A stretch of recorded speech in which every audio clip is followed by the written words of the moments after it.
Today we will conclude our three-part show entitled Better Understanding Animals, Marie-Noëlle Paroni and telepathic animal communicator Laila Del Monte, vegetarian.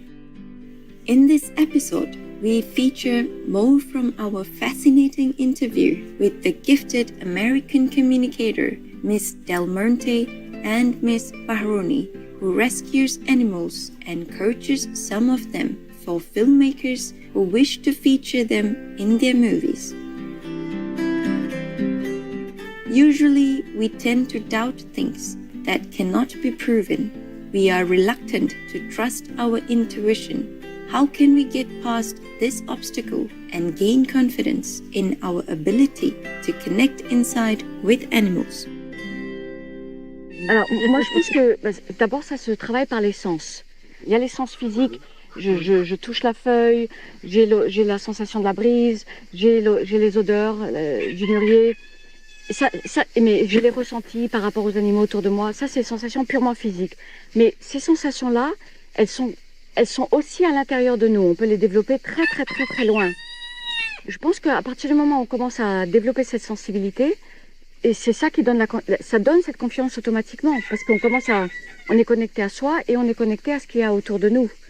Mais c'est une question de travail, ça vient pas tout seul. Et puis naturellement. Aussi, d'avoir des preuves en retour. Oui, des validations. Des validations, des preuves, voilà, c'est ça. Quand on ressent quelque chose et puis qu'on peut pas vraiment le valider, on garde le doute. Et donc on fait pas augmenter notre confiance en soi. Je pense que quand on développe cette communication régulièrement, ça vient naturellement. Donc je donne un exemple similaire, très très similaire. C'était dans une écurie dans l'est de la France. Et parce que l'état de communication est toujours ouvert, il y avait un ressenti de grosse anxiété par rapport à une jument et qui me prenait, qui me dérangeait énormément. Et j'étais assez loin, enfin la maison elle était loin. Et le lendemain, j'apprends en fait qu'ils avaient séparé la jument de l'autre cheval parce que elle avait eu un accident et elle était blessée. Ils voulaient pas les amener ensemble.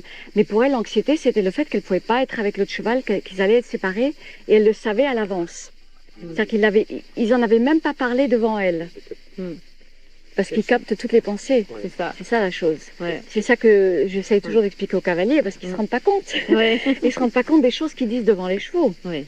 Mais ils captent les pensées. Ils captent pas que les pensées, ils captent les images, les pensées, les sensations, les émotions de nous en permanence. Et c'est toujours traduit et décodé dans leur propre langage.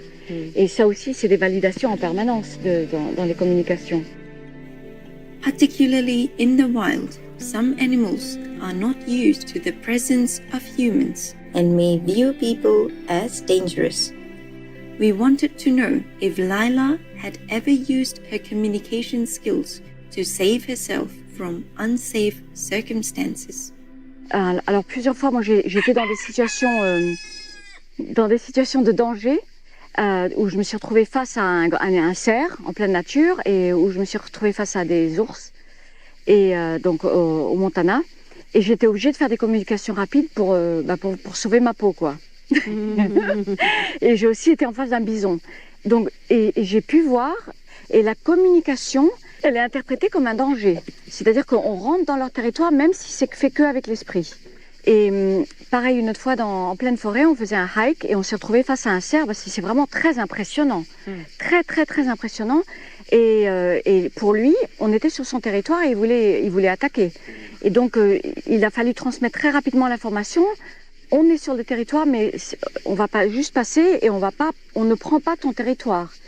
Donc il y a une autre expérience où je me suis retrouvée face à une maman ours avec ses deux bébés ours. Et à la distance où on est maintenant, et c'est effectivement extrêmement dangereux, et j'ai dû rapidement transmettre l'information. Je fais rien, et j'ai fait comme une espèce de paralysie interne, et je suis juste là et je fais rien. We will pause now for a brief intermission and constructive message.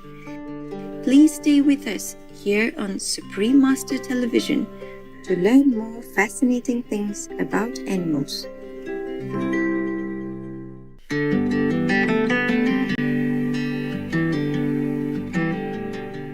Welcome back to Better Understanding Animals, Marie-Noëlle Baroni, and telepathic animal communicator Laila Del Monte, vegetarian, part 3 of 3 on Supreme Master Television.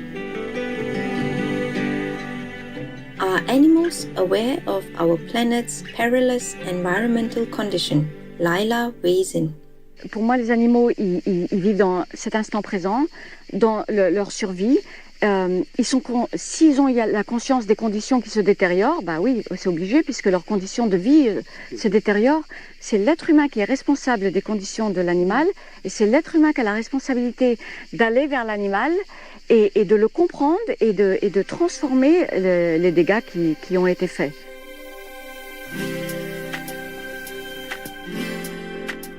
Can different animal species communicate with each other? If so, how do they do it? Laila shared with us what she knows from personal experience. C'est très très intangible et c'est spécifiquement intangible pour nous humains parce que nous on arrive à communiquer que à travers nos sens. Mais si je pouvais l'expliquer le mieux possible, je dirais c'est comme une vibration qui est émise et dans cette vibration il y a tout un langage qui est dedans. Donc il y a un langage de pensée, un langage d'émotion, un langage d'être et un langage de sensation à l'intérieur de cette vibration. Alors je donne un exemple. Donc une fois ma chienne, elle est venue me chercher et je me suis dit qu'est-ce qu'elle veut, et je l'ai suivie et il y avait une tourterelle qui était blessée. Et donc j'ai pris la tourterelle, j'ai essayé de la sauver, etc. Et dans la nuit, ma chienne est venue me réveiller et elle m'a tiré, elle m'a pratiquement tiré par la chemise, comme j'appelle, et elle m'a amené, la tourterelle était décédée. Donc comment elle savait? Elle était dans la maison. Donc c'est une vibration qui contient tout et que nous, on a énormément de mal à capter parce que nous, on met le langage au-dessus de tout. Mais c'est déjà un langage et c'est très très intangible, mais c'est quelque chose qui est émis entre tous les animaux et qui perçoivent. What hope is there for getting closer human-animal relationships in the future? Laila and Marie-Noëlle believe we must start with the children and bring them in contact with our animal friends. C'est très très important de retrouver ce langage, de retrouver cette connexion, parce que si on la retrouve pas, on va pas pouvoir ouvrir cette compassion. Et pour moi, c'est la seule façon de sauver cette planète.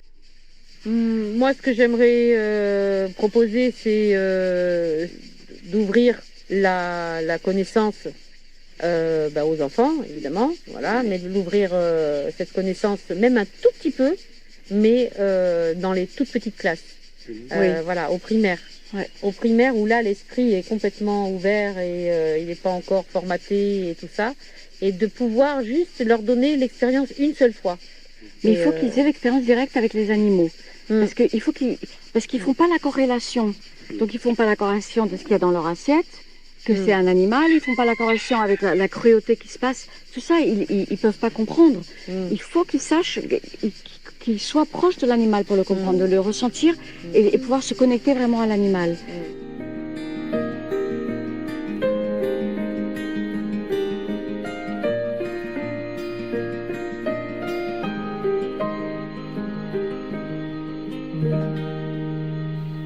Finally, we wanted Laila and Marie-Noëlle to highlight for us the most important lesson they each have learned from animals. L'humilité, l'humilité, la gratitude en fait par rapport à l'instant présent. Voilà, c'est surtout ça.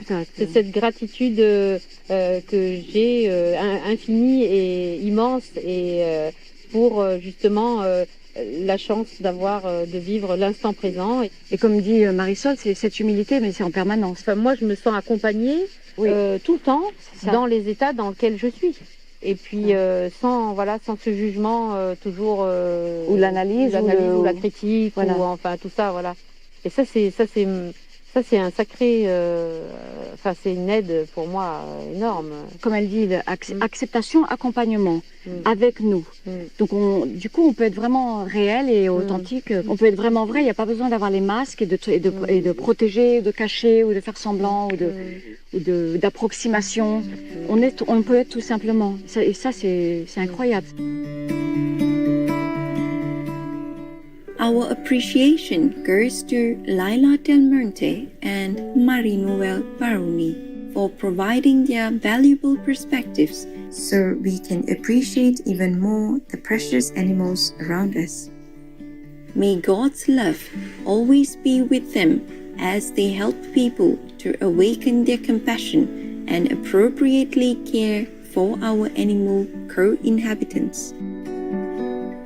For more information about their work, please visit the following websites: Laila Del Monte, lailadelmonte.com, Marie-Noëlle Baroni, lesanimauxetmarino.com. Considerate viewers, it's been a pleasure to have you with us today.